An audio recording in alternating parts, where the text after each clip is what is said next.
चला तर मंडळी, बाजारापेक्षा ही भारी, हलवाई सारखा दाणेदार, तोंडात टाकताच विरघळणारा, खुसखुशीत आणि आतून जाळीदार परफेक्ट म्हैसूर पाक 1 कप बेसन पिठापासून घरीच कसा करायचा, तोही अगदी सोप्या पद्धतीने मी तुम्हाला सांगते. पण त्यासाठी व्हिडिओ स्किप न करता शेवटपर्यंत पहा. तुम्ही एकही स्टेप मिस केली तर तुमचा म्हैसूर पाक चुकू शकतो. चला तर मग सर्वात आधी आपल्याला घ्यायचंय 1 कप एवढं बेसन पीठ. बेसन पीठ अगदी बारीक असायला हवंय. बेसन पिठाला चाळणीमध्ये टाकून छान चाळून घ्यायचंय आणि बाजूला ठेवायचंय. आता एका कढईमध्ये 1 कप एवढी साखर घ्यायची. ज्या कपाने आपण बेसन पीठ मोजलंय त्याच कपाने साखर मोजून घालायची. त्यात अर्धा कप एवढं पाणी घालून बाजूला ठेवायचंय. आता चाळलेल्या बेसन पिठात आपल्याला 1 कप एवढं मी साजूक तूप घेतलेलं आहे. तूप देखील आपल्याला ज्या कपाने आपण साखर मोजली त्याच कपाने तूप मोजून घ्यायचंय. तुम्हाला हवं असेल तर तुम्ही तूप ऐवजी तेलचा वापर करू शकता. थोडं थोडं करत आता आपल्याला त्यात तूप ऍड करत जायचंय आणि छान पद्धतीने मिक्स करून घ्यायचंय. मिक्स करताना आपल्या बॅटर मध्ये अजिबात गाठी नको राहायला.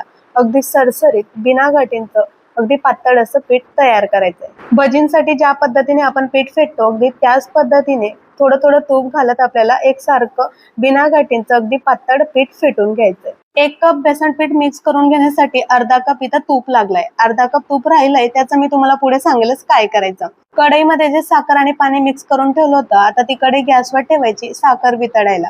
साखर वितळते तोपर्यंत आपल्याला ज्या भांड्यामध्ये किंवा ज्या डब्यामध्ये म्हैसूर पाक सेट करायचा आहे त्याला तेल किंवा तूपने छान ग्रीस करून घ्यायचंय. आधीच आपल्याला ही सर्व तयारी करून ठेवायची. नंतर अजिबातच वेळ भेटत नाही. त्याच्यानंतरची जी प्रोसेस आहे ती खूप फास्ट करावी लागते. इकडे आता साखर देखील छान वितळून गेलेली आहे. त्यात आता इथं मी केसर घातलेलं पाणी टाकते. तुमच्याकडे केसर नसेल तर नाही टाकलं तरी देखील चालेल. केसरचं पाणी घालून आपल्याला छान पाकाला 2 ते 3 मिनिटांपर्यंत उकडून घ्यायचंय. जोपर्यंत पाक आपला एक तारी होत नाही तोपर्यंत. पाक एक तारी झालाय ते ओळखण्यासाठी मी दाखवते त्या पद्धतीने 2 बोटांमध्ये थोडा पाक घ्यायचा आहे. एक तार जर तुटत असेल तर अगदी पाक परफेक्ट तयार झालाय. आता पाकामध्ये आपण तयार केलेलं बेसन पिठाचं मिश्रण घालायचंय.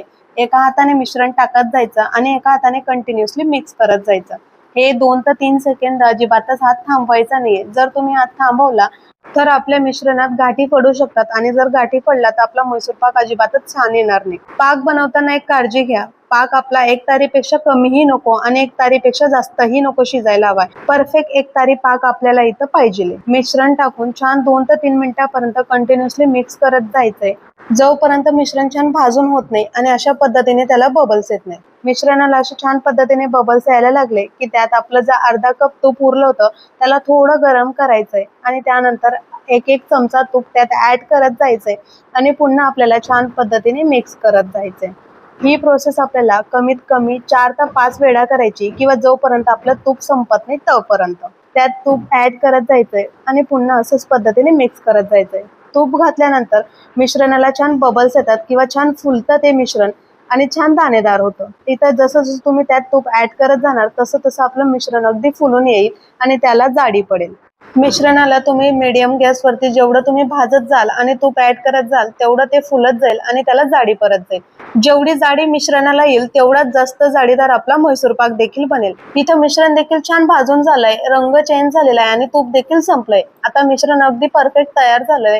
गॅस बंद करून पटकन आपल्याला ते मिश्रण ज्या डब्याला तूप तेल लावलं होतं त्यात ऍड करायचंय आणि थोडंसं सेट करून घ्यायचंय. जास्ती दाबायचं नाहीये किंवा प्रेस करायचं नाही. झाकण झाकून 5 ते 10 मिनिटांसाठी त्याला थोडं सेट होऊ द्यायचंय. थोडं थंड झालं की त्याला बाजूला काढून तुम्हाला हवंय त्या आकारात त्याला कट देऊ शकतात. अगदी जाडीदार आणि तोंडात टाकताच विरघळणारा बाजारापेक्षाही भारी म्हैसूर पाक तुम्ही घरीच तयार करू शकतात. रंग बघू शकतात किती सुरेख आलेला आहे आणि जाडी तर अप्रतिम आणि चवीला म्हणाल तर अगदी बाहेरचा म्हैसूर पाकापेक्षाही कितीक तरी पण चांगली. कारण बाहेरचा म्हैसूर पाक काही जण तुपात करतात, जास्त करून तर तेलातच बनतो. आपल्या हाताचा आणि हायजीन मेंटेन करून तयार केलेला म्हैसूर पाक तुम्ही नक्कीच ट्राय करा आणि कसं झालं मला कमेंटमध्ये कळवा. रेसिपी आवडल्यास व्हिडिओला लाईक करा, शेअर करा, चॅनलला सबस्क्राईब करायला विसरू नका.